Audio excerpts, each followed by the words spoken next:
শুধুমাত্র একটা আলু আর এক টুকরা চিকেন থাকলে কিন্তু এরকম একটা সন্ধ্যার স্ন্যাক্স বা একটা রেসিপি বানিয়ে নিতে পারবেন। সন্ধ্যায় বা বাচ্চাদের টিফিনও কিন্তু এটা দিতে পারেন। এটা খেতে খুবই ভালো লাগে। আর যদি এভাবে বানান তাহলে দেখবেন ছোট বড় সবাই অনেক বেশি পছন্দ করবে। প্রথমে চুলায় একটা প্যান বসিয়ে দিয়েছি আর আমি এখানে দিয়ে দিচ্ছি একটা চিকেনের পিস। আর আমি এখানে একটা আলুকে এরকমভাবে 3-4টা বা 4-5টা করে টুকরা করে নিয়েছি, ছোট ছোট, যেন সিদ্ধ হয়ে যায় তাড়াতাড়ি।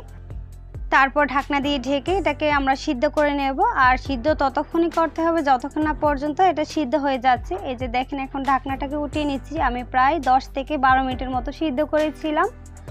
আর এই পর্যায়ে কিন্তু চেক করে নেবেন যে আলু বা চিকেন সিদ্ধ হয়েছে কিনা। এই যে দেখেন, আলু চিকেন দুইটাই সিদ্ধ হয়ে গিয়েছে।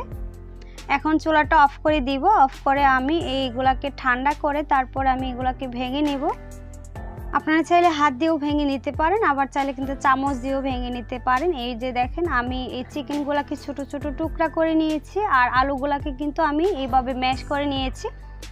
আলু আর চিকেনটা এখানে নেওয়ার পর এখানে আমরা দিয়ে দিচ্ছি হচ্ছে পেঁয়াজ, কাঁচামরিচ আর ধনিয়া পাতা কুচি। আর এগুলো একটু বেশি করে দিবেন, একটু বেশি করে দিলে খেতে ভালো লাগে। আদা আর রসুন বাটা দিয়ে দিচ্ছি 1 টেবিল চামচ।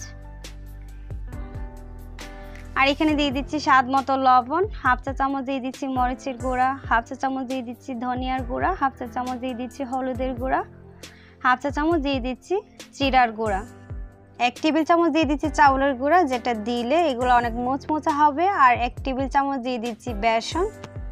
তারপর এখানে আমি দিয়ে দিচ্ছি একটা হট টমেটো সস। আপনারা চাইলে এখানে যে কোনো সসই দিতে পারেন, আর সসটা দিলে এটা খেতে আরও বেশি মজার হয়। তারপর এখানে আমি দিয়ে দিচ্ছি গরম মশলা।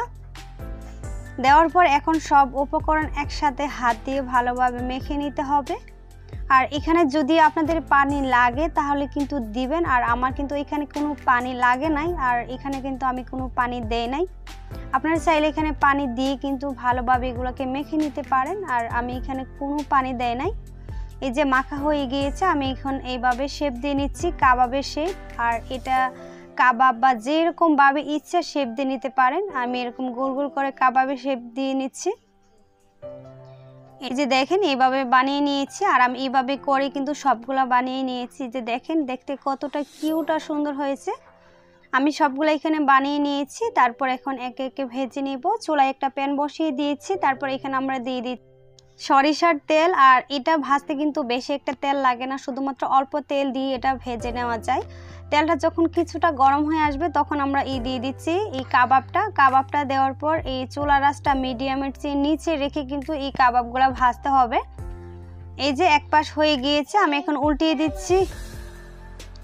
আর এগুলো ভাজতে হবে কিন্তু চুলার আঁচটা মিডিয়ামের চেয়ে নিচে রেখে। হাই হিটে যদি ভাজতে যান তাহলে কিন্তু পুড়ে যাবে, ভিতর দিয়ে হবে না। এক পাশ হয়ে গিয়েছে, উল্টে দেওয়ার পর আরও প্রায় 7-8 মিনিটের মতো ভেজে নিয়েছিলাম। এই যে দেখেন, দুইটা সাইড এরকম লাল লাল করে ভেজে নিতে হবে। আর এগুলো কিন্তু খুবই মুচমুচে হয়, খেতে খুবই ভালো লাগে। এই যে দেখেন, আমি সবগুলা দেখাচ্ছি।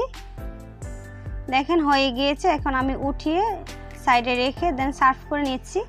আমি সাথে টমেটো সস দিয়ে সার্ভ করে দিচ্ছি। আর এটা এমনিতেও খেতে খুবই ভালো লাগে। একটা দেখাচ্ছি, দেখেন কতটা মুচমুচে আর ক্রিস্পি হয়েছে। আর খেতে কিন্তু ভীষণ মজার ছিল। আর এরকম যদি বাচ্চাদের বানিয়ে দেন তাহলে বাচ্চারা কিন্তু অনেক বেশি পছন্দ করে খেয়ে নেবে। আশা করছি এরকম সহজ রেসিপি পেতে আমার চ্যানেলটাকে সাবস্ক্রাইব করে রাখবেন নেক্সট ভিডিও পাওয়ার জন্য। সবাই ভালো থাকবেন, সুস্থ থাকবেন, আমার সাথেই থাকবেন। আল্লাহ হাফেজ।